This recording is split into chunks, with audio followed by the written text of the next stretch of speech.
Hola, com estàs? Tot bé? Espero que sí.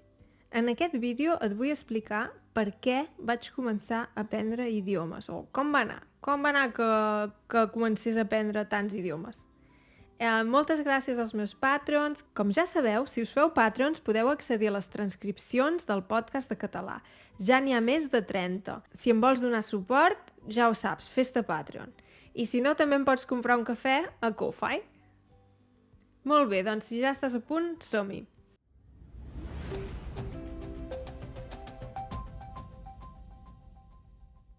Per què vaig començar a aprendre idiomes o com va anar que comencés a aprendre tantes llengües? La veritat és que va anar tot de manera bastant natural, diria. O sigui, al principi vaig començar parlant català, que era la llengua o és la llengua de casa meva.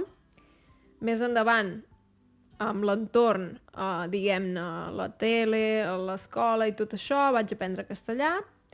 Una cosa que molta gent em demana a vegades, en quins idiomes era l'escola?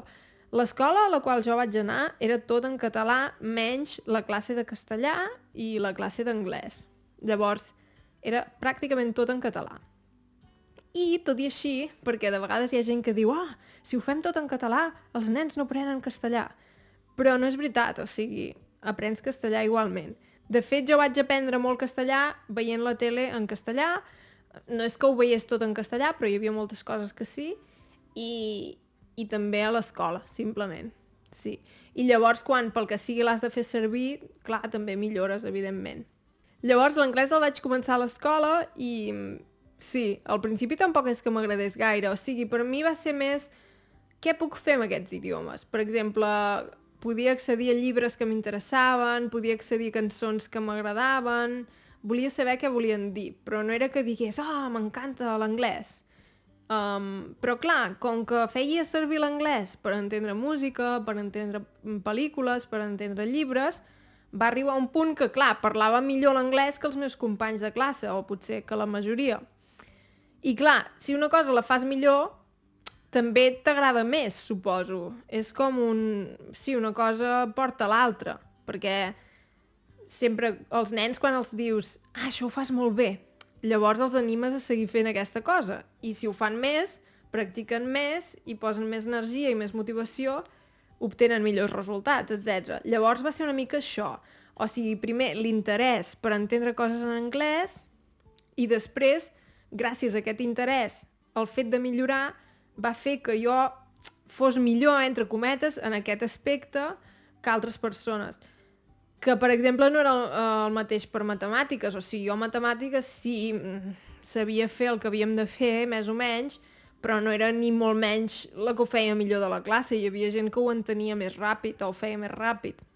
Vull dir que sempre això, doncs pot ser això, que jo en el meu cas, l'anglès era potser una de les persones de la classe que el parlava millor, que l'entenia millor. Però també perquè hi havia dedicat més temps, energia i motivació. Sí, perquè anava tot més enllà de l'escola. No era que digués, vull treure molt bona nota d'anglès. Era més aviat, això m'interessa, per poder accedir a això necessito l'anglès, i clar, un cop accedit a això que m'interessa, consumeixo molt d'això. Per exemple, vaig llegir uns quants llibres de Harry Potter en anglès, vaig escoltar moltes cançons en anglès, vull dir que això són moltes hores i molt temps dedicat, i això fa, una cosa porta a l'altra, també les emocions. Si ho connectes a les emocions fa que ho aprenguis més ràpid i tot això, sí. I llavors, bàsicament, vaig aplicar, diguem-ne, aquesta mateixa estratègia a altres llengües. Vaig començar el francès a l'escola, vaig buscar música que m'interessava, etc. Però també és veritat que el francès el vaig estudiar a la universitat després i no havia aconseguit conèixer ningú en francès. Llavors, això sempre va bé. Si coneixes algú amb qui parles la llengua, encara hi ha una connexió més forta. I llavors això fa que vulguis continuar i que milloris i tot això. Sí, llavors vaig pensar, ja que estudio traducció lingüística, doncs aprenem alemany. I em vaig apuntar a un curs d'alemany de l'Escola Oficial d'Idiomes, em va agradar molt, i res. O sigui, tampoc és que no m'agradin els cursos, però en general, clar, si ja tens una base, potser no cal fer un curs. Però si, diguem-ne, no en saps gens, encara sempre va bé començar amb un curs, crec. Sí.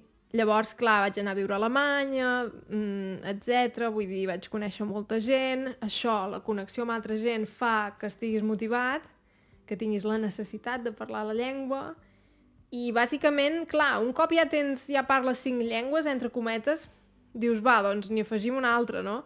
Clar, el tema del rus també va ser perquè per família meva, diguem-ne, per la meva parella, ell parla alemany, però la seva família parla rus, vaig dir, home, m'interessa parlar rus, per respecte, perquè jo també, si havia estat amb algú que no parlava català, aquesta persona, o sigui, la meva expectativa és que aquesta persona almenys intenti aprendre català, que potser hi ha gent que té més talent que altra, però no sé, si espero això d'un altre també ho he de fer jo, és una mica el que penso. Però clar, també és veritat que per mi és més fàcil perquè m'agrada aprendre idiomes. O sigui, hi ha gent que em diu, sí, Laura, però a tu t'agrada, tu tens talent.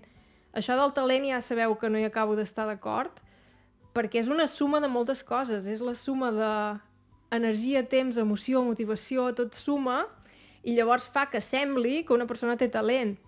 Que sí, potser hi pot haver una mica de talent, però si les altres persones que diuen, tens molt talent, i posessin aquesta combinació de coses, el resultat seria segurament similar.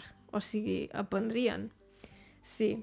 Llavors sí. I llavors, quan vaig començar el canal de YouTube, vaig dir, va, ara hi afegirem l'italià, que sempre m'havia fet molta il·lusió.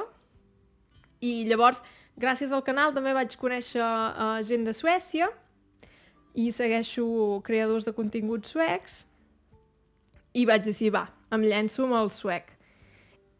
I també, com que ara me n'aniré a viure a Suïssa, estic molt enfeinada amb això. I clar, potser el que sí que aprendré és el Schweizerdeutsch, que és la versió suïssa de l'alemany, i sí, això m'agradaria.